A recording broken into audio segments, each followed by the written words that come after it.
Sa ibang balita, supply at presyuhan ng mga gulay, karne at isda sa mga pamilihan sa Dagupan City, ating kamustahin sa live report ni Claire Lacanilaw Dungca.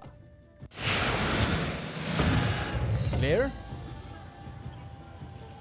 Chris, andito tayo ngayon sa pamilihan dito sa Dagupan City at price update muna tayo sa ilang presyo ng mga bilihin dito lalo na sa lowland vegetables at ayon nga sa ilang negosyante ay nakararanas ng mataas na presyo lalo na sa lowland vegetables. Sa ngayon, ang upo ay nasa 60 pesos ang kada piraso, ang sitaw nasa 120 pesos ang kada kilo, ang okra naman nasa 90 pesos ang kada kilo, ang ampalaya nasa 100 pesos ang kada kilo, ang talong naman nasa 140 to 150 pesos ang kada kilo, ang kamatis nasa 50 pesos ang kada kilo, ang kalabasa naman nasa 40 pesos ang kada kilo at ang patola nasa 70 to 80 pesos ang kada kilo. Sa highland vegetables naman, ayon sa ilang negosyante ay bumaba ang presyo nito sa merkado. Sa ngayon, ang pechay ay nasa 35 pesos to 40 pesos ang kada kilo.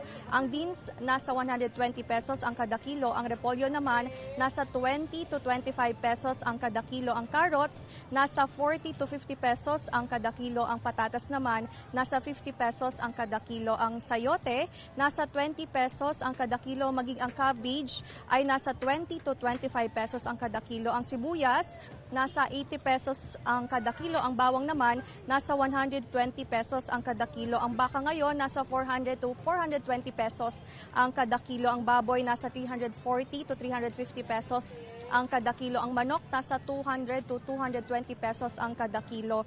Sa presyo naman ng bigas ay nasa 50 pesos ang well-milled rice habang ang regular milled rice ay nasa 46 pesos ang kada kilo. At yan muna ang latest dito sa pamilihan sa Dagupan City, Chris. Maraming salamat, Claire Lacanilaw Dungca.